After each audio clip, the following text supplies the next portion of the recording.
안녕하십니까. 저는 가천의대 길병원에서 뇌건강센터장을 맡고 있는 신경과 박기영 교수입니다. 반갑습니다.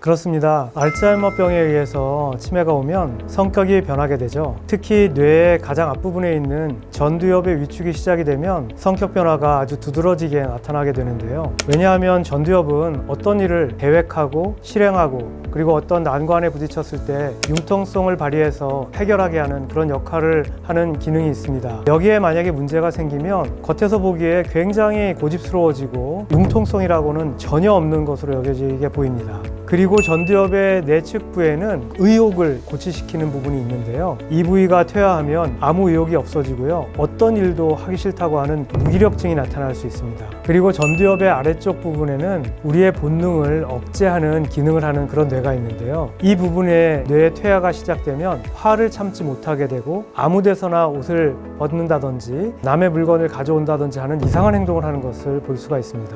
그리고 알츠하이머병에서는 의심이 많아져서 본인이 물건을 숨기고 본인이 숨긴 것을 잊어버린 다음에 다른 사람이 숨겼다고 화를 내는 이런 경우도 굉장히 많이 볼 수 있습니다.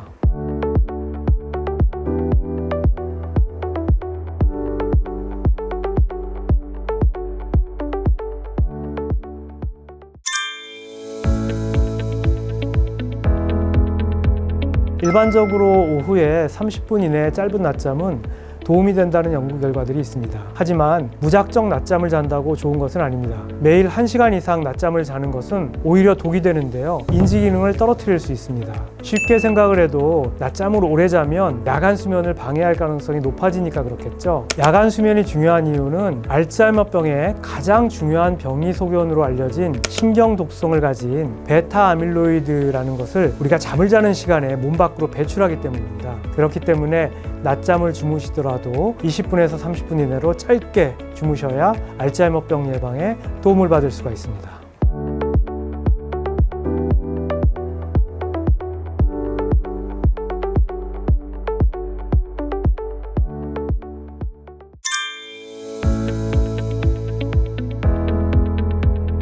최근에 치매 예방약이라는 것들이 시중에 많이 나오고 있습니다. 가장 대표적인 것이 콜린 제제들인데요. 그런데 이 약물의 기능은 아세틸콜린이라고 하는 기억력에 굉장히 중요한 신경 전달 물질의 농도를 높여서 기억력을 향상시키는 작용을 하는 것입니다. 그래서 인지 기능이 떨어진 환자들, 특히 뇌의 허혈성 병변을 가진 알츠하이머병 치매 환자들한테 인지 기능을 높이기 위한 보조 약물로 사용을 하게 됩니다.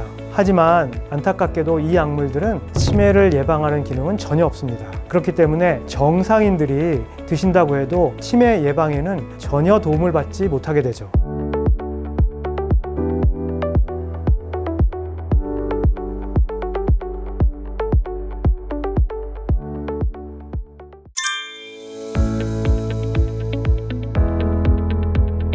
물론입니다.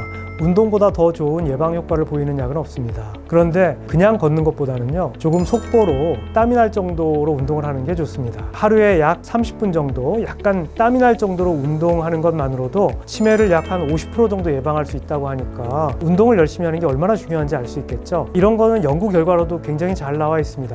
165명의 건강한 사람들을 10년간 꾸준히 운동한 사람들과 그렇지 않은 사람들의 뇌를 보고 아밀로이드가 얼만큼 많이 쌓여 있는지를 관찰한 연구가 있습니다. 일주일에 5일 이상 하루에 30분 이상 땀이 날 정도로 운동을 많이 한 군에서는 뇌에 쌓여있는 아밀로이드가 운동을 하지 않은 사람들에 비해서 현저하게 낮다고 보고했습니다. 특히 알츠하이머병의 가장 무서운 위험인자로 알려진 아포2 유전자 유형 중에서 4형을 가진 분들에게 더 효과가 있었습니다.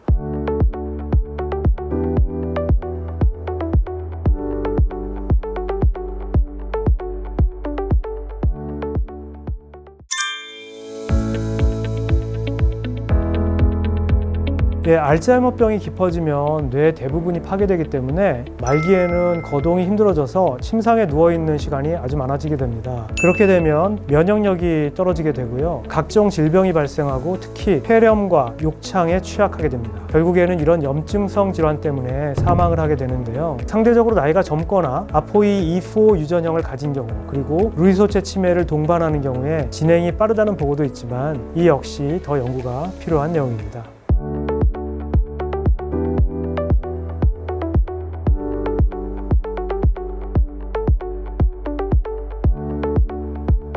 지금까지 가천의대 길병원 신경과의 박기영이었습니다. 감사합니다.